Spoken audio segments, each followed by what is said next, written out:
Steve, I really appreciate your coming over with Will today and recording this.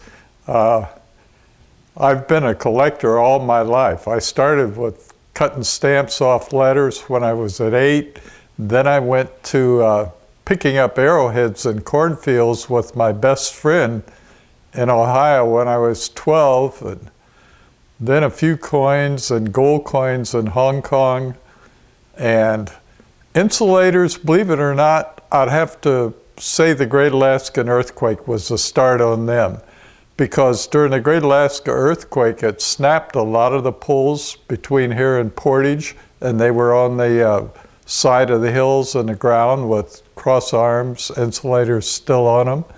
And I started picking up a few, and then later they abandoned other sections between here and Fairbanks, and we started going up and down. Will was picking them, digging them up down below Potter Marsh up on the hillside when he was a little kid. And I met another collector in '71 and found out there were other organizations and collectors, and actually a monthly magazine, Crown Jewels of the Wire, and I subscribed to it right away. And here were these shows that were being held around the country and hundreds of collectors I didn't know anything about. So I decided to go to my first show. I found out there was going to be one in 1974 in late June in Hershey, Pennsylvania. And I had found a lot of insulators in Dawson City by then, so I shipped out several boxes to Madeline's mom and dad, and she and Will flew out early, and her mom kept Will while she flew up, picked me up at the airport, and we went to Hershey, Pennsylvania. And it was mind-boggling. If you think this room is something you should have seen, there were about 100 tables full of glass at that show, and Madeline and I were just in awe. And since that time, I've only missed a few of the national shows. I've been to about 35. I think there are 2 collectors in the hobby. One has been to one more show than I have, and one scoundrel has been to every single show. He's never missed a one. But it's been a lot of fun. There were a lot of highlights. I started out just with American glass, and then we drove back and forth in a motorhome in the 70s, and I got interested in Canadian glass. And that was a big mainstay until '84 when I retired. Madeline and I went to New Zealand, and Will flew over and joined us for Christmas in '84. And we got insulators in New Zealand, and Madeline and I went on to Australia, spent a month in Tasmania and 3 months on the mainland, and did a lot of beachcombing, sightseeing, but did pick up a number of boxes of good insulators. And from there, I made 3 return trips to Australia just for insulators. And then in '93, Madeline and I decided to go to Europe for a vacation. And that was mostly vacation, except I found there were insulators over there too. So I brought 2 boxes home. I was very conservative that trip. And by '94, the next year, my best buddy Jim Bergman and I went to South America. And we made 3 trips to South America in '94 and '95 to Uruguay, Argentina, and Brazil, and got some fabulous insulators down there. These insulators I'm talking about, at these shows, I've displayed 4 times. I displayed my Australian collection at 2 shows and my Uruguay collection at 2 shows, and won first place all 4 times. In '90, I had been involved in the hobby so long by then that I was asked to serve as executive director of our National Association. And I did that for 2 terms, '90 to '94. And it was a very rewarding experience. There are only a few of us old timers left in the hobby who've collected as long as I have. I'm not really sure how many. There may be a couple who've subscribed to Crown Jewels. The original owners died years ago, and there's a couple producing it now who live in Oregon, in a remote corner of Oregon. They're very good friends. The McDougals, who did it for 15 years, were also great friends. And the organization, every few years, will pick out someone to honor for the service to the association. And Madeline wasn't with me, but in 2006, in Austin, Texas, Madeline and I were selected to receive the Lifetime Outstanding Service Award. And it was very, very nice. The trophies, I can show them to you later. And I also have some over in the window. A couple of them I can't find, but I know they're here somewhere. I went back to France with Will for a second time in '96. Will had 2 weeks off before he started at the new brew house. And while we were over there, we were on the Mont Saint-Michel, the Monk Island and the English Channel. He said, Dad, we've got to go to Bordeaux. I said, why do we have to go to Bordeaux? That's 400 miles. He said, well, I called and I made a private appointment at Chateau Margaux. So we went down there, had a grand tour of the Chateau Margaux and their underground winery. But leaving there, the first town we got to, Saint, we went to the power company to see if they had any insulators, and they had just closed, but a workman let us in. And while we were getting some little, what I call nosers and T-bars, he kept pointing to a pile of glass across the yard. And we went over, and it was a huge broken one, but behind it was this big, perfect insulator. And the thing weighed 55 pounds. I got it home in one piece. I looked for boxes, but I found a couple huge double thick boxes and got it home in one piece. And that got me interested in the monsters. But it was years before I ended up finding the largest 5 4-piece insulators ever made. They were cemented, 4 parts together, and would carry up to 130, 140,000 volt lines. The French system was different, but that's what it would be the equivalent of. Now, all the high tension lines are cables underground or else huge suspension like you see going up and down the inlet. But I ended up making 27 trips to France, most of them for insulators. Madeline went back with me in '97, and we met Jim and Liz, my friend from South America that made the trips, and we had a ball in Paris together. Will went back with me a second time in '98, and we ended up in Nice and Monaco, Monte Carlo. Not an insulator for a week, but we had a ball. And I also got to make 8 side trips starting in 2000 to Morocco, and Morocco was unbelievable.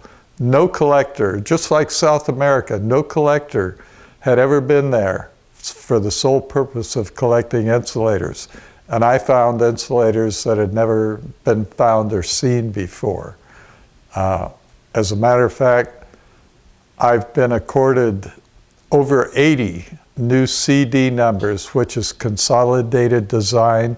That means insulators that are totally different in shape, in size, and purpose than any other insulator ever located. And I can point out a few of those to you later. But I made my last trip to Morocco 3 years ago, and I made my last trip to France 3 months ago, because Will and Robin aren't happy, and Madeline aren't happy with me traveling with heart problems, plus the age I'm getting, driving on freeways at 100 and some kilometers an hour is not the safest thing to do. In Germany, they travel a little faster than that. In fact, if you're doing 150 kilometers an hour, they pass you. But it's been a great adventure, and I'd like to share some of the actual insulators with you.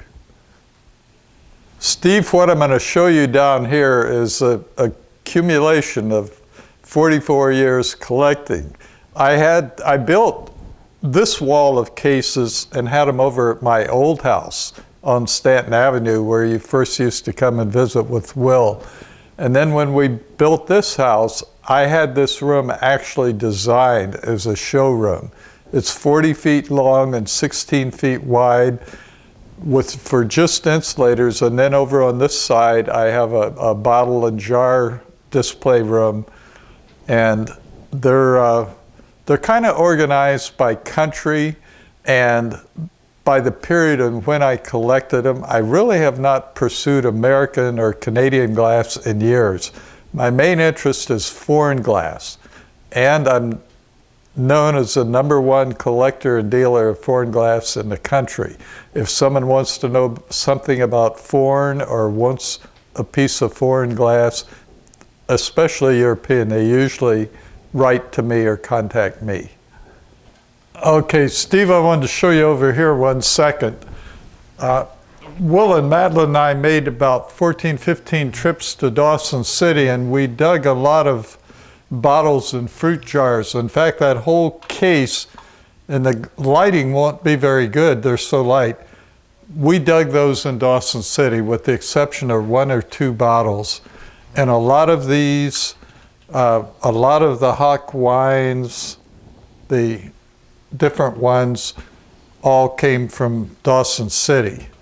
And then I had specialized collections. Madeline liked the little inks, and she was very good at digging those in Dawson City. And then we bought a few, and we got a lot of them in Australia and different places. But those would mostly be from the 1860s, 70s to the turn of the century. The Warner's bottles here on the bottom are H.H. Warner and Company Safe Cures, are from Rochester, New York, except I only have a couple. All of mine are from London or Australia, Melbourne, Australia. And they're, the small ones are much more rare than the pint ones. And those are poisons. The blue and the green, not to be taken. Those are all poison bottles. And these are the old whiskeys. And they're embossed, Cavalier's Castle Whiskey, San Francisco, different companies. These are all master inks. The Cathedrals, which is Carter ink, Paul's ink, Stafford's ink. And then these would be little medicine bottles primarily, and then big chemical bottoms. And the stone is actually from the Hemingway dump. Hemingway made a lot of the purple insulators, and that's just a chunk of glass from the dump. All of my bottles or fruit jars are either France or Australia, with one exception. Madeline was born in Lynchburg, just north of Lynchburg, Virginia, and that was made in Lynchburg. And the rest of them, a couple of the really special ones would be the Sydney dingo. That's actually the Australian wild dog, the dingo. And then the second best one would be the Queensland fruit jar with the pineapple on it. Queensland's another one of the big provinces, states in Australia. All of the cases I built myself. I built these using the shop at Windler Junior High when I was principal there. And all of the rest of the cases I have built since moving into the house. And I designed them so that they're really secure to the wall. I have about 3-inch bolts into the studs holding them up in the wall. And at the top, all the way around the room everywhere, are power insulators, high voltage insulators, almost exclusively from France. From the very beginning all the way around there, with one or two exceptions, they're all France. Australia was my first love in foreign insulators. I got my first 3. They were this style in 1979 on a trip to Southern California. I found 3 of these, and that was why I wanted to go there, and actually ended up making 4 trips. This is an extremely rare one. The yellow ones are very, very rare. But they said AG, and it was Australian glass. The EE was only added to make it look like a word, because it didn't mean anything. It was AG, Australian glass. So, but it sounds better, looks better with AG. After Australia, my best buddy, I got ready to make a trip to South America, to Uruguay. I'd found an old collector down there and corresponded. And my buddy Jim asked if he could go. So we went to Uruguay 3 times, and once in '94 and twice in '95. And this entire case is from Uruguay. And there were 2 companies. One company made all of the clear and straw grass, and it actually says Uruguay on it, Codarvi Panamco, and then Uruguay would be on the back. Here's one that says Uruguay right there for Uruguay. And they're different shapes. None of their shapes were like the United States shapes. They were all different. And at the time when we found them, these were the smallest regular telephone insulators ever found. And the amber one is the most rare of all those, although ambers and others are pretty common. This one, Steve, there are 2 known of. It's a violet cobalt blue, and it is embossed SAFNV, which was the name of the company. And it has vertical ridges. You can't see them, but it's just like this. This one, it's the only one known, but it isn't as important because it doesn't have the embossing on it. But they're very unique. And this one, there's a collector, a farmer in Iowa has the only other one known. But Jim and I had a great time in Uruguay. These are some of my very best French. All of these are French, all of these are French, all of these 6 cases from those 2, these 2, and these 2 are all part of my French collection. And that has been my specialty because I was able to make so many trips there. All the power pieces at the top, all the way around the room, are French. France made one style that only Morocco copied. No other country ever made it. And that was what they call the gingerbread style. There are gingerbread men, which are large. And then there are gingerbread boys, which are small ones. And then there are gingerbread mamas, which are the mid-size. And of course, like anything else, the mamas are the rare ones. They're very much more difficult to find.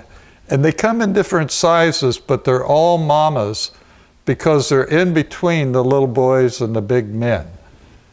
And these were made from the teens, 20s, up into the early to mid-50s. And by the mid-50s, they had stopped using the gingerbread style, and they went to a style that we call 545, and it's a much more modern, stylized one. And then they actually went from those to styles that were even stronger and different ones. The gingerbreads are probably the most well known of all the foreign insulators in the world because and the colors are unbelievable. These ambers, I found 8 of those on one pole in eastern France at a time when there were only a couple of them known. And this whole row that I have jammed together were actually made in Morocco. They're from Morocco and were only found and made in Morocco, nowhere else. This little jewel is a one of a kind. We call it unique. It's a gingerbread, but it's the very smallest gingerbread that's ever been found. And the one above it, there are 2 of. It's only about half as wide and not quite as tall as the other. And my best friend Jim has the second one of those. This one I actually found in Morocco. I found 3 of them, and to this day, I found it in 2001 on my second trip to Morocco. And to this day, there are only the 3 of them known. Collectors all over Europe have looked and looked for them.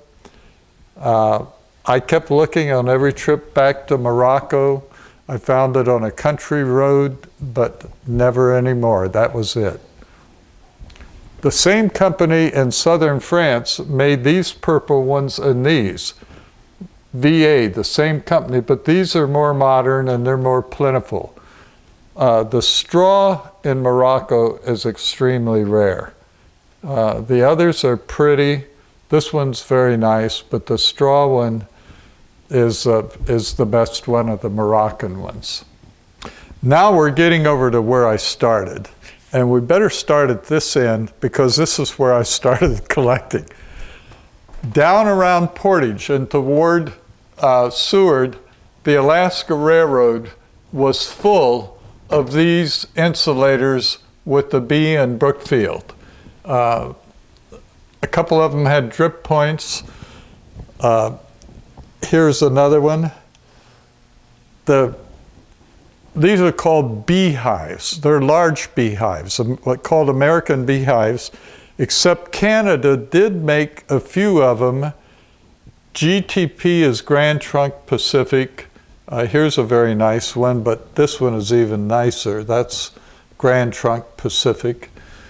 The Canadian equivalent were the smaller beehives. There are also many more purples in them than in the American.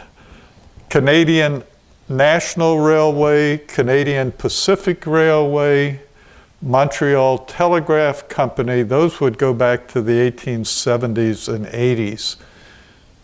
Canadian Pacific, different ones. Standard was the name for another company. Different embossings, different colors, but a lot of the Canadian were purple. Those were 2 of the primary ones. The third style that I really specialized in were called tolls, and they were strictly telephone. And both Canada, this row is Canada right here, Canada, all of these, Bell Telephone Company, Montreal, Bell Telephone Company of Canada. This row and all of these are Canadian. These are all from Denver. Denver, Colorado had some of the most fabulous colors and so many purples. The straw is one of the better ones. This one and this lavender color is especially nice, and our deep Argood Juniors. But and McLaughlin probably made 20 different shades, all by the same company. Lynchburg, where Madeline was born, made a number of nice ones. Here are 3 Lynchburgs in different colors. And then I think I have 5 of a different style right here. These were smaller, but these are all Lynchburgs, 5 different shades of Lynchburgs with a big L above it. Now, Steve, these are all what they call threadless. Not this one. This is 1938. That's a special Hemingway we call Big Boy because it has a big lip on it. But these were made in the 1850s and 60s. That actually was dug at a Civil War site in Richmond, Virginia. That is a Civil War Confederate egg. They call it a egg because of the shape and type. These are different types. These are all very early. None of these were made in the 20s or the 1900s. They would have been made in the late 1800s. But the beehives, the big American beehives, the Canadian beehives, and the tulles, I probably have 200 different of each of those three styles. And another favorite was the little ponies. By ponies, we're talking about the smallest insulators that Americans and Canadians made. This entire case is totally composed of Canadian telephone insulators. The little diamond and the little bar, some of them have a tiny bar on them. That is the symbol for Dominion Glass Company Canada, the diamond. And they come in a fabulous array of colors, from a mustard to an amber to a brilliant emerald green, blue. Blues are fairly uncommon, true blues in the Canadian ponies.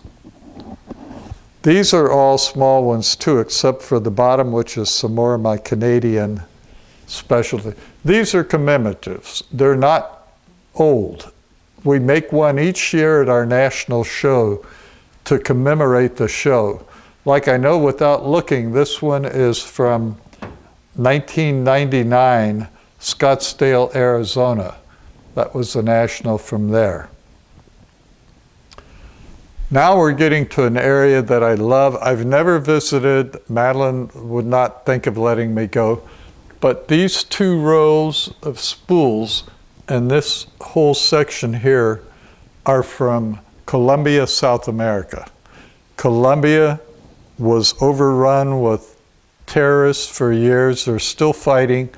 But this Zikmi was a private maker who made them. All of them are made by hand. Some of them are unembossed, and they're nicer than the embossed ones.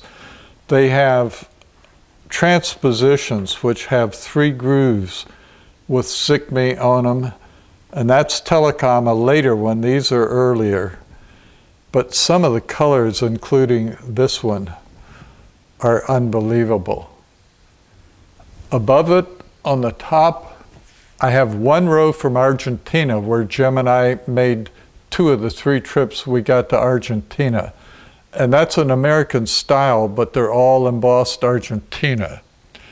On this row, this one is the only one known like that, and this is the only one of these 3. They were actually made in Morocco. That one is fractured, but it's clear or straw glass, and this one is even a brighter straw. And that's also made in Morocco, not France. France never made a straw one like that, only Morocco. And the rest of them are pretty common. One thing I didn't tell you about, though, is color. Purples are pretty, but purples are not all that rare. The rarest and most valuable insulators, strictly on color, are your cobalt blue or off shades, like the peacock, the teal blue, what they call midnight blue, different types of blues. I have a couple others. This is an extremely nice one here that's a peacock color and a different shape. Hemingway made most of those in the 90s, turn of the century. These were used. Hemingway stopped making insulators in 1969. But all of the ones from the 20s on were clear glass. They developed a process for making all of the glass clear. That's another point that I should mention. All of the insulators you're looking at in these cases are the exact color they were made, except for the purple ones, all shades of purple, and all shades of straw or off clear. Those were made clear, but in the early days they used manganese from Germany to make the clear glass like this, but over periods of years of exposure to the sun, it caused them to turn various shades of purple, from light purple to dark purple. The same with when they couldn't get manganese anymore. In the 20s and 30s, they found selenium would also take the iron content, which made them aqua. All insulators would be aqua, kind of a greenish blue, because of the iron content. But they measured the iron content, put a corresponding amount of manganese, which caused the purple, or the selenium, which caused the straw. And instead of coming out clear like this, they would come out like this, or even a pink. That was clear originally. So all of the colors, the ambers, the blues, the greens, all of the other colors are exactly like they were made. The only two that ever changed were the clear from 1880 to 1920 or so, turned various shades of purple, like from this to this to this to this to this, because of the amount of manganese in it. And the same with the straws. The various straws are off clears. They turn because of the selenium. But every other insulator, this one, this one, this one, that one, all of them are exactly the color they were made. This case is some of my best French insulators. These three in particular are called frogs. They have the eyes and the big lip, and they're sitting hunched over, and they're extremely rare. I've probably found all of those known except for maybe 2 or 3. And the same on the bottom row, these don't look really special, but because of the size and the thickness of the glass and the way they're made, they're called bustles because of the big support, and they are extremely rare, and those are the only 5 shades I've ever found. The frogs only came in the 3 shades. Another interesting thing are the huge T-bars. These have a huge bar at the top, and they're CD690. This is the only one known that has a yellow tint to it. This is a later EIV replaced L-Electrovir. This company quit in the 50s. Follenbray quit in the 50s, and Isarex quit in the 50s. That was the last time they made glass. But the EIV continued into the 60s. But this one is a star, and my prime supplier found this one for me, and it's flawless. It has an open bubble on the inside that looks like a chip, but it's factory new, although it was made probably 1910, 1920. We call these spooks, and I've got 3 here, 3 here, and almost a whole row on the top. And they're called spooks because they have 2 holes in them, but no arms, so we call them spooks. All right, then you get to robots. Now robots have the 2 arms and the 2 holes, or 1 arm and the 2 holes. These are 1-arm robots, which are extremely rare, and the 2-arm robots. These are 2-arm robots. This is the smallest robot, and this is the rarest because of the teal blue color. And here's another 1-arm robot that was one of 2 found. It's an L-Electrovir, where these are all Follenbrays. These are called nosers and T-bars. Let's talk about them a minute. This is probably the most popular insulator because they're not really cheap or expensive. I sell nosers for $40, $50, and the T-bars, which have the 2 arms or the complete side, they can go over $100 for a rare one. But the primary makers were Foley, Isorex, and L. Electrovir, just like Ford, General Motors, and Chrysler. They were the 3 big French insulator manufacturers. There are a lot of others, but this is an L. Electrovir, that's an Isorex, and that's a Foley. And they're just, they made so many different sizes and so many different colors that I have 70 in this case, and that isn't nearly all of them. Speaking of 70, I think I have 69 boys in my collection of gingerbread boys. And they're probably about my favorite insulator. I've kept looking and looking. I haven't found a new one of those in years. The same with the mamas and the men. I have a couple more men, but I just don't have room for them. And I'm getting too old to build any more cases, and I ran out of space also.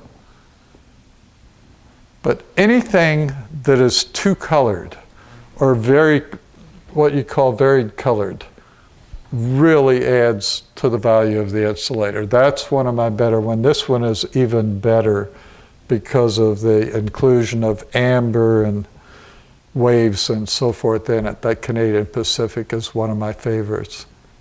This is the only purple one I ever found myself. I plucked that off the north shore of Lake Ontario when Will was along with me. In fact, Will made many good trips with me all over the Virginia and everywhere. Here's another really, this one is beautiful, but the real amber in this one, which would have been a very light one like this, except for that is extremely rare in something like that. And even the tiny swirls in this G&W Tel Country, which is Great Northwestern Telephone Company. And then you get into the American beehives.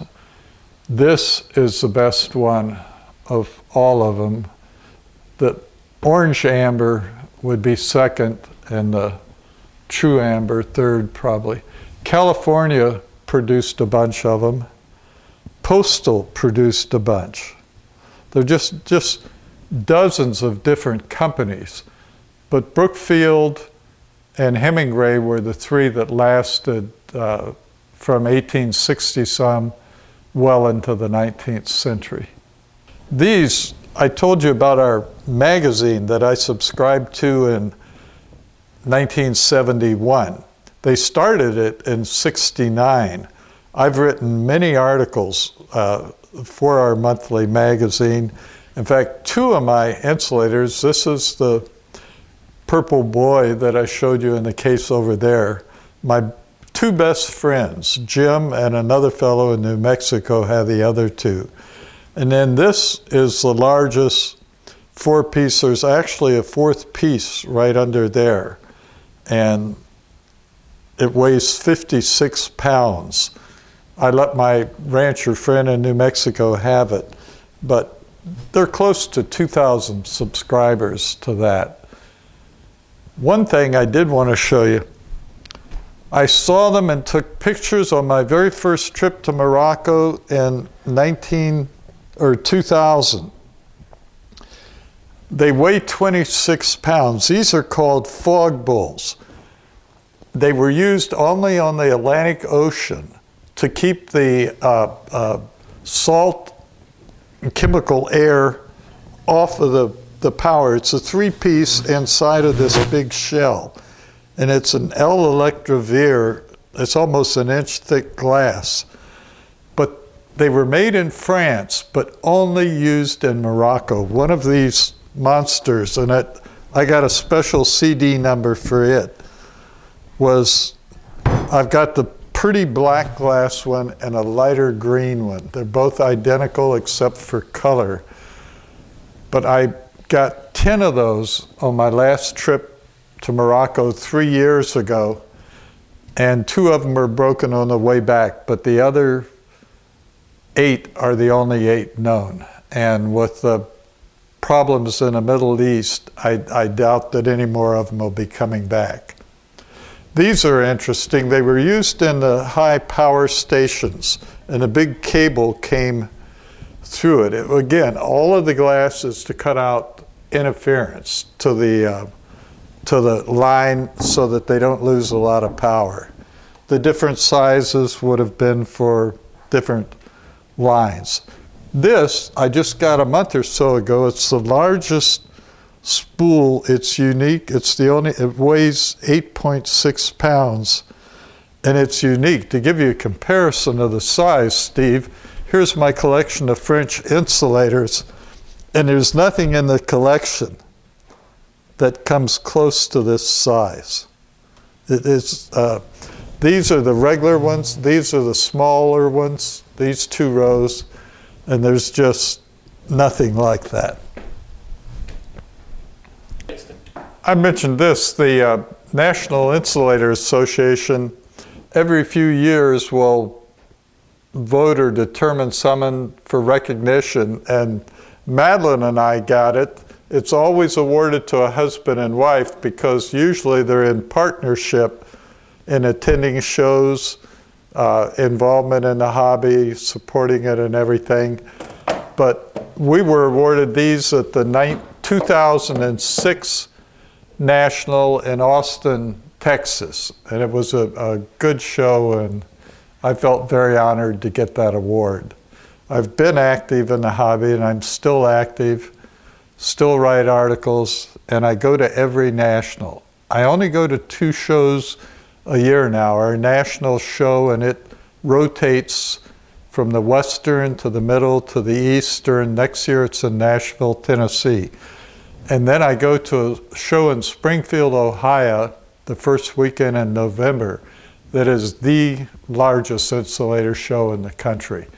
And I've been to every show except one since 1985. Madeline went to a number of them. She was at the 2007 National in Portland, but Madeline has difficulty traveling more recently, and she hasn't been able to attend the shows with me like she used to. Steve, I talked about some of the arrowheads I started collecting when I was 12 years old. Here are some of the cases of ones that I've collected over the years. A couple of them are modern made. They're not genuine, but 95% of them are old ones. These are called war points. They're triangular, and the shaft would be attached to the back, so if it was shot into you, you could pull the shaft out, but there weren't any barbs to hold and the arrow could stay in. These are little bird arrows. This one is actually my favorite.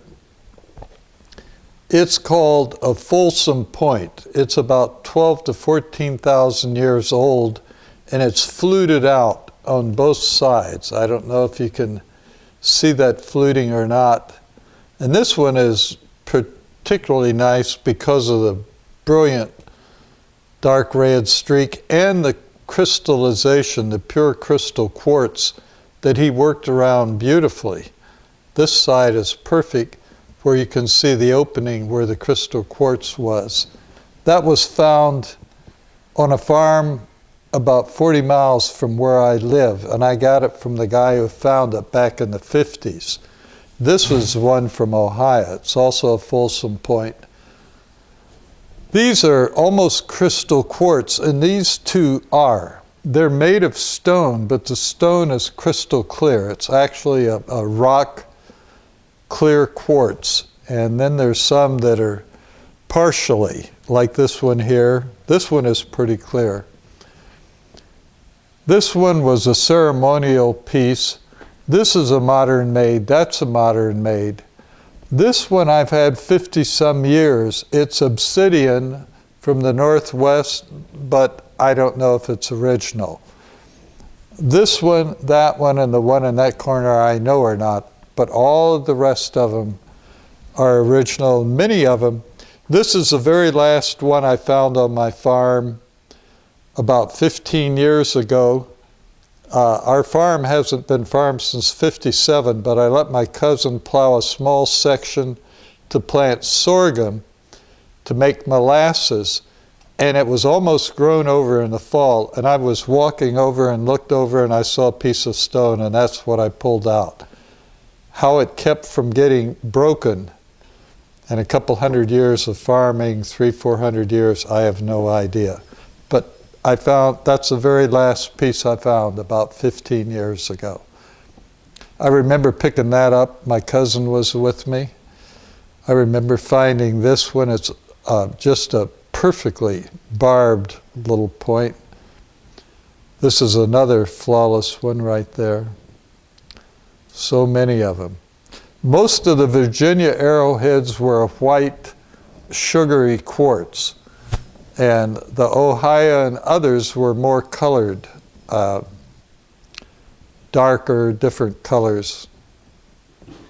Anyway, that's my arrowhead. I think Will likes my arrowheads more than he does my insulators, but I've enjoyed, like I said, I used to look for days when I was in high school in cornfields, and even when I was going to the University of Virginia on my master's and advanced degrees, I would take Saturdays and walk around.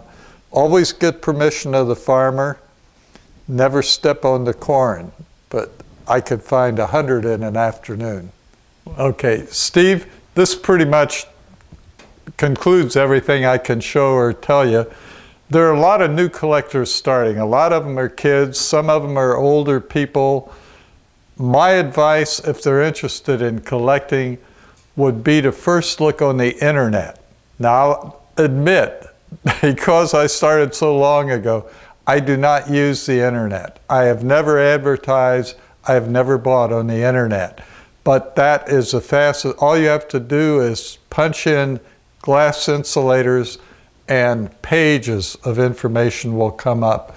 And that would be the best place to start. The other thing I would recommend, anyone who's interested in insulators or collecting, pull up the National Insulator Association. There's only one, and it has tons of information on collecting, guidebooks to different insulators, the colors, the prices, and everything that would get you started. I had none of that when I started. I just liked what I saw, and I picked a few up, and one thing led to another and another. But it's so much easier now because there's so much information out there. Thank you for joining me for the tour.